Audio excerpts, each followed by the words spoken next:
Salam, Bapak Ibu, Saudara-saudara kasih dalam Tuhan. 2 minggu ini kita akan belajar tentang karunia-karunia Roh Kudus yang 9. Pertama sekali, berkata-kata dengan hikmat. Yang kedua, berkata-kata dengan pengetahuan, sama dengan marifat atau mimpi. Yang ketiga,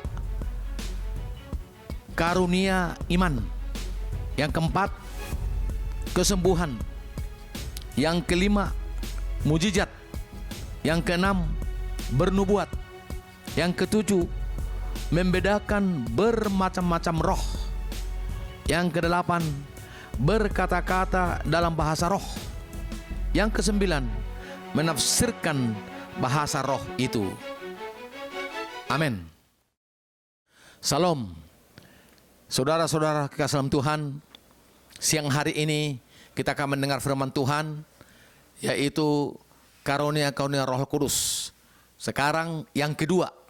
Kemarin sudah yang pertama, yaitu berkata-kata dengan hikmat. Yang kedua, berkata-kata dengan pengetahuan.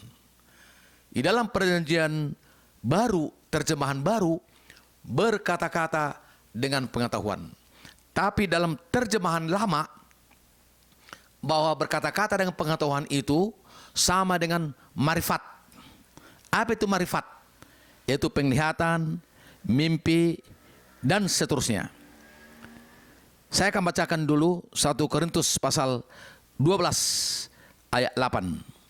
Sebab kepada yang seorang roh, itu Roh Kudus, memberikan karunia untuk berkata-kata dengan hikmat, dan kepada yang lain roh yang sama memberikan karunia berkata-kata dengan pengetahuan. Jadi yang kedua, berkata-kata dengan pengetahuan itu sama dengan marifat. Kita melihat contoh, yaitu Yusuf. Bagaimana dia bermimpi waktu dia di tanah Kanaan bersama ayahnya Yakub dan bersama saudara-saudaranya 11 orang.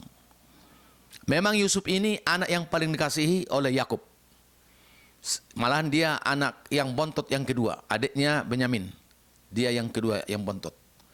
Sehingga dia harus pakaian yang bagus untuk melihat abang-abangnya memelihara kambing dan domba, yaitu di Gunung Efrata atau di Padang Efrata atau dimanapun di luar kota. Sehingga satu waktu dia bermimpi. Mimpinya itu matahari dan bulan dan 11 bintang sujud menyembah Yusuf. Jadi waktu dia ceritakan mimpi ini kepada ayahnya, ayahnya pun seolah-olah kurang menerima. Tapi karena ayahnya Yakub orang beriman, dia simpan dalam hatinya. Karena matahari itu melambangkan bapak, yaitu ayah. Dan bulan itu melambangkan ibu, yaitu Ribkah. Ya. Dan kemudian bintang itu melambangkan saudara-saudaranya yang 11. Jadi seolah-olah ayah, ibu, dan abang-abangnya, saudaranya menyembah kepada Yusuf. Memang kalau kita mulai menafsir secara daging, itu berlawanan.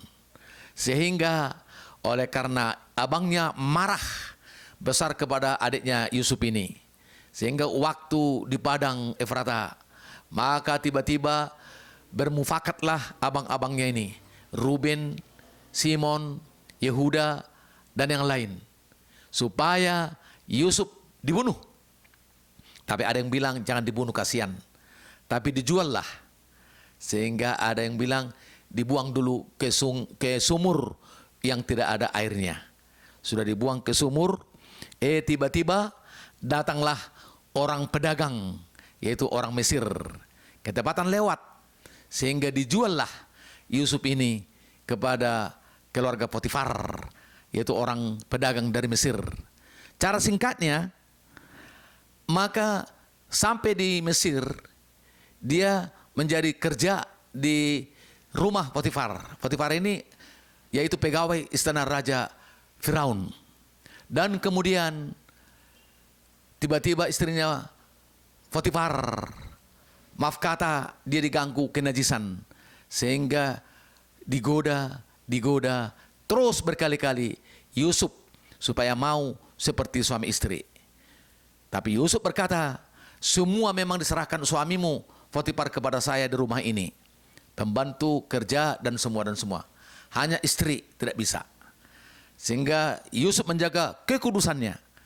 Maka cara singkatnya, istrinya Potifar menarik bajunya dan dia berbohong. Dia berteriak bahwa Yusuf katanya memperkosa istri Potifar, malah tidak.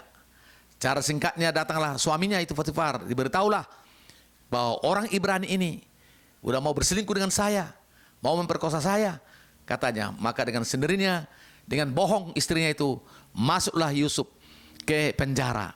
Dan di penjara, dia baik-baik di sana. Dan ada orang dua bermimpi. Satu bermimpi benar dia akan diangkat keluar dari penjara, diangkat kembali di istana raja. Satu lagi dia akan dihukum gantung. Sehingga pendek cerita, bermimpilah Raja Firaun. Mimpinya yaitu ada 7 sapi yang gemuk dan ada 7 yang kurus. Sehingga yang kurus ini memakan sapi yang gemuk. Tapi yang sapi yang kurus ini tetap kurus. Sehingga bangunlah. Ada 2 mimpi, ada lagi bulir-bulir gandum. Ada 7 yang berisi dan ada 7 yang tidak ada isinya. Sehingga yang tidak ada isinya ini memakan gandum yang berisi. Sehingga bangunlah Raja Firaun dan dia gelisah karena mimpi ini. Diceritakanlah kepada semua rakyat orang Mesir, paranormal, untuk menceritakan apa arti mimpi. Satu orang pun tidak ada yang tahu. Maka tadi yang sudah diangkat keluar dari penjara itu, yang mimpinya yang diangkat kembali di istana raja, beritahulah ada di penjara, yaitu orang Ibrani, bahwa dia mengartikan mimpi saya dan digenapi. Sehingga cara singkatnya, dipanggillah Yusuf dari penjara dan berhadapan dengan Raja Firaun. Dan kemudian diceritakanlah 7 tahun akan terjadi musim kemarau, 7 tahun akan terjadi panen yang besar-besaran. Maka duluan panen yang besar-besaran, maka dimintalah dari hasil rakyat itu 1/5. Dan nanti akan terjadi masa kelaparan 7 tahun. Maka dipersiapkan dan semua kuasa dianugerahkan kepada Yusuf menjadi raja kedua. Sebenarnya dalam kertas Firaun nomor 1 raja, Yusuf nomor 2. Tapi dalam pelaksanaannya justru Yusuf seolah-olah nomor 1. Menguasai dunia, bukan hanya Israel, bukan hanya Mesir, seluruh dunia. Di seluruh dunia yang kelaparan 7 tahun, semua harus menghadap Raja Yusuf. Saudaraku kasih dalam Tuhan, itulah hebatnya mimpi itu. Dan Tuhan berbicara melalui mimpi. Dan Tuhan juga berbicara melalui penglihatan. Sebagaimana yaitu Rasul Paulus mendapat penglihatan dalam Kisah Rasul pasal 18 ayat 9 sampai 10. Firman Allah berkata dalam penglihatan, Paulus, jangan engkau takut, sampaikan firmanku dengan terus terang, jangan takut, aku menyertai engkau, kata Tuhan. Maka dalam penglihatan itu Paulus lebih berani menyampaikan firman Allah itu. Jadi Tuhan berbicara melalui mimpi, Tuhan berbicara melalui penglihatan. Itulah memang marifat, dan itulah berkata-kata dengan pengetahuan. Kemudian juga Rasul Petrus, waktu dia mendapat penglihatan, waktu dia di penjara, tiba-tiba dia melihat seorang malaikat datang menolong dia. Dan penglihatan itu menjadi kenyataan. Maka waktu Rasul Petrus diikat dengan rantai yang besar, dikawal tentara, maka datang malaikat melepaskan rantai di tangannya, dia keluar dari penjara itu. Sampai pintu terbuka sendiri, orang-orang tentara tidak melihat, malah di situ ada kiri kanan. Sehingga sampai di jalan yang lurus sampai ke ujung, sehingga malaikat pergi meninggalkan Rasul Petrus. Dan kemudian dia membelok ke jalan di mana anak Tuhan berdoa. Tiba-tiba diketuk pintu terus menerus. Lama-lama dibuka. Datanglah Rode mendengar. Itu suaranya Rasul Petrus. Saudara kasih dalam Tuhan. Maka penglihatan itu menjadi kenyataan, Rasul Petrus keluar dan dia melayani Tuhan lagi. Oleh karena doa-doa, yaitu sidang jemaat. Sebab itu di akhir zaman ini, kita perlu banyak berdoa supaya Tuhan memberitahu apakah itu penglihatan, apa yang mau terjadi, atau mimpi, apa yang mau terjadi. Hebat sekali karunia Tuhan kepada kita. Yang pertama kemarin karunia hikmat, kata-kata dengan hikmat, sekarang penglihatan dengan mimpi. Semua dari Roh Kudus. Dan itu pasti digenapi kalau dari Roh Kudus. Dan semua untuk kemajuan sidang jemaat. Pasti kita maju, tertolong, dan diberkati. Tuhan Yesus memberkati. Amin.